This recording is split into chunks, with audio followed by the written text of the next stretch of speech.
So, Alexander Seger, you're head of the Cybercrime division. I'm very happy to have you back on the podcast again. Now, the Cybercrime Convention is really one of the most successful international treaties. So, why do we need a second protocol? Why do we need an addition? Thank you. Good to be here with you again. The Convention on Cybercrime, the Budapest Convention, was opened for signature 20 years ago, over 20 years ago, in November 2001. And has been indeed a huge success and is still a huge success. We have had a few weeks ago, Ecuador was invited to accede, and also they had brought their legislation in line first before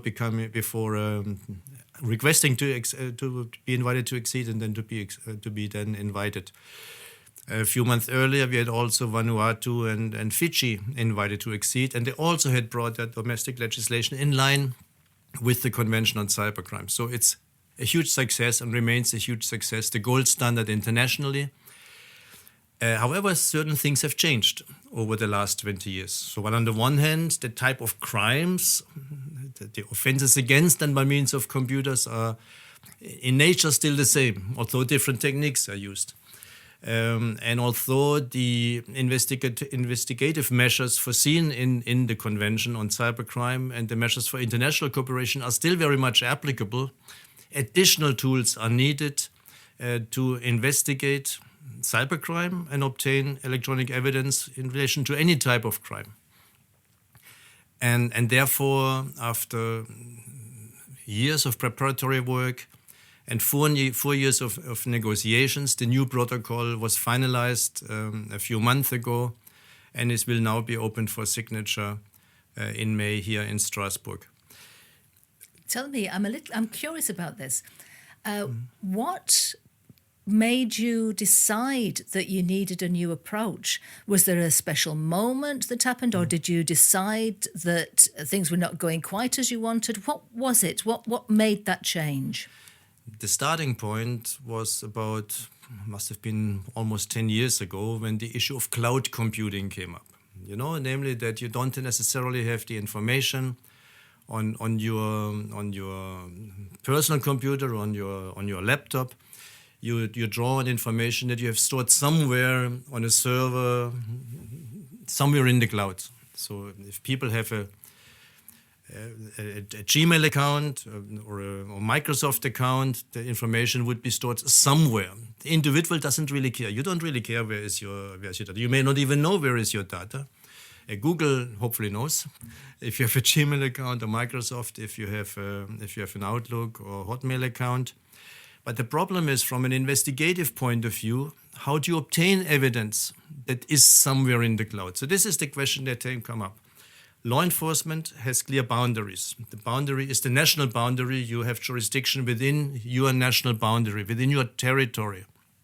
If you need data that is somewhere else, you have to go to the authorities of the other country. The evidence, however, in relation to a crime may be all over the place. Somewhere in the cloud, as I just explained. Somewhere on a server in a foreign jurisdiction. Sometimes you know where the data is. Sometimes you don't know. Sometimes the data may be in multiple jurisdictions at the same time.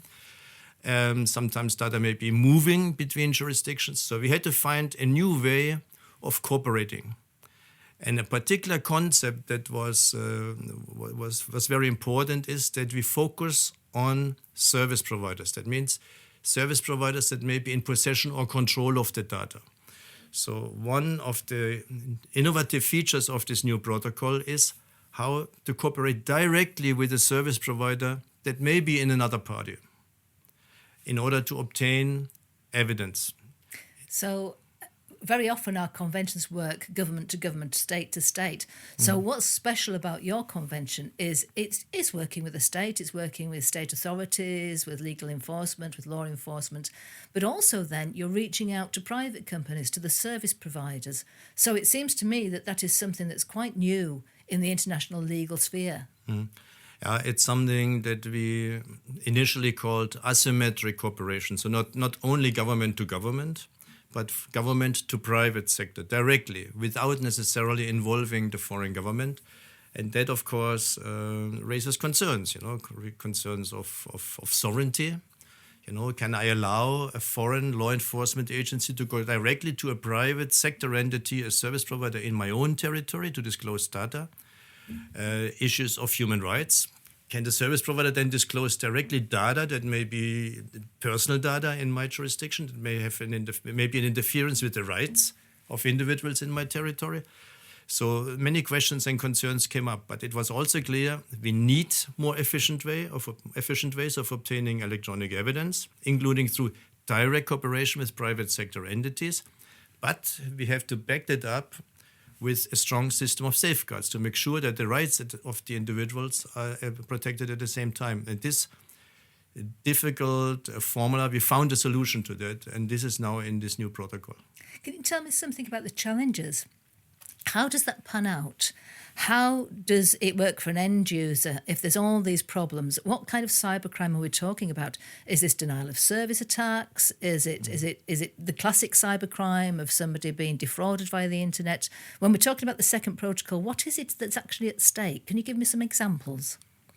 It is cybercrime, meaning attacks against personal computers, interference with your data, theft of your data. It may be child abuse, online child abuse materials. It may be attacks against critical infrastructure, which may affect the functioning of a hospital, of an airport. It may include ransomware attacks when hospital services are shut down, cannot deliver their services. People may die because the computers in the hospital are shut down. It may involve interference with elections, in election computers, for example, and so forth. But nowadays, it may involve even more. It may even involve collecting evidence of war crimes in what we have here currently in Europe, where a lot of the evidence of war crimes, of atrocities committed, is electronic evidence, where you have to check, is this imagery, these videos, whatever, are these genuine or not, and so forth. So it may involve anything. So we talk about cybercrime, as I said before, offenses against computers and offenses by means of computers, but we talk also about evidence on a computer system in relation to any crime. And that makes it very broad. The scope of application is extremely broad in that sense. So this is not just about crime. This is really touching everybody's lives. And it seems to me that if suddenly there's a problem happens, suddenly some hospital has its computer system go down, or we're trying to investigate war crimes, that needs to happen really quickly. Yet if, as you say, the servers are in different countries, it's been broadcast internationally, or there's other problems, how can that happen quickly? Is that how the second protocol helps? Well, clearly, if we look back again at this problem of territoriality in jurisdiction, as I said before, law enforcement authorities, their boundary is the national boundary. Within that, they can investigate. If they go beyond, traditionally, they would have to go via the authorities of another country. That is a problem. So now we have multiple ways of enhancing the efficiency of such access to data, disclosure of data. That's why the protocol, by the way, is called Enhanced Cooperation and Disclosure of Electronic Evidence. That's the title of the protocol. Not enhanced international cooperation, because it's also public-private with individuals, so not between states. That's why we said let's not call it international, but cooperation in more general terms. So now the means are direct cooperation with the service provider to find out who did it, who sent the email attack, from what computer has this attack been carried out, to basically attribute a crime or an attack by going directly to service providers. This is one way of enhancing the efficiency, not necessarily via the other authorities. A second set of provisions in this protocol has to do with emergency situations where lives are at risk, where we have also the possibility now for emergency mutual assistance. This is government to government in the traditional sense, but where the response will come quickly. You don't have to wait for 6 months or much more. You can get the evidence from the other country hopefully immediately, but there's still some procedures involved. And the second one, which is the urgent disclosure of evidence in emergency situations where if you send a request to the other country via the 24/7 network of contact points, where then in the other country they will take all means they can do nationally in order to give you the evidence within hours, hopefully, and not within weeks or even months.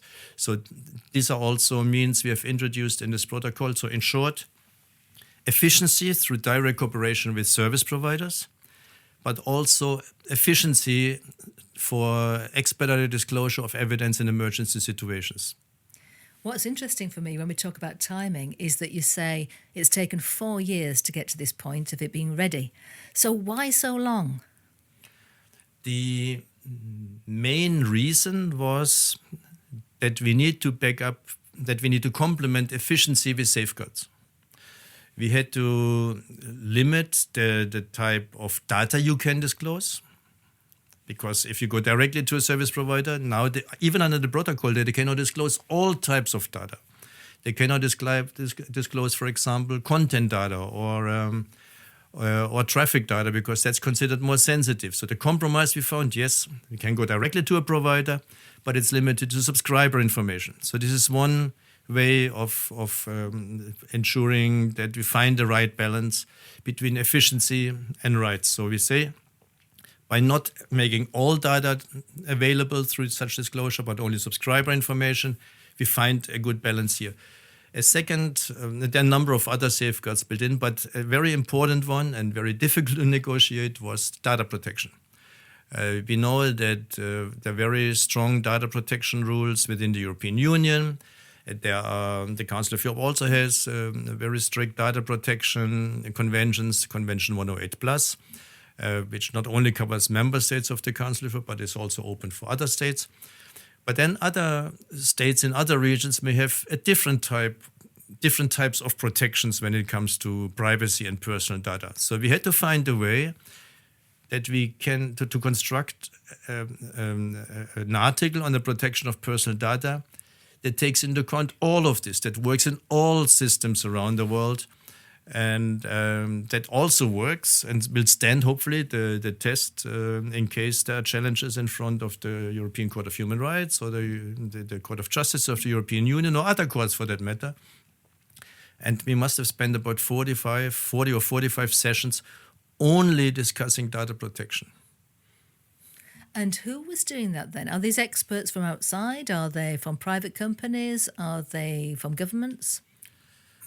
We had some 620 experts from governments participating in these meetings. Not in all of them, but in total, we have an inventory of over 600 people that participated in the 91 negotiating sessions, and from 75 states, including 66 parties to the Budapest Convention. But we also had 6 rounds of consultations with private sector, with civil society, with data protection experts to come to this agreement. It was a complex process, sometimes difficult, on a few occasions about to fail.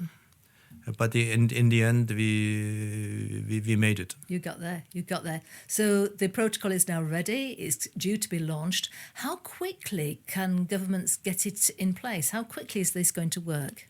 The procedure is it will be open for signature. And after the opening for signature, countries have to ratify it. And once, I think we have 5 ratifications, then it enters into force for the first 5 countries. And so forth. So then hopefully we will have more countries then also joining and ratifying quickly. It's unpredictable how long that will take. We hope that there is sufficient incentive to ratify this protocol quickly. Let's face it, some of these means of cooperation already take place. We had the Charlie Hebdo situation some years ago where countries could see how it works, where during a terrorist attack, the French authority needed the data very quickly from accounts held by Microsoft in the US, and Microsoft was allowed to disclose because of provisions in US laws. So you have an emergency situation, it's been verified that it is such a situation, and then within a few hours, the necessary even content from Microsoft accounts could be disclosed to the French authorities. So people know what is at stake and how this can work in practice. And this is one of the articles of the protocol. So there's an incentive to have this in place for others. And the direct cooperation with service providers for subscriber information about who is the owner of a social media account, of a webmail account, and so on.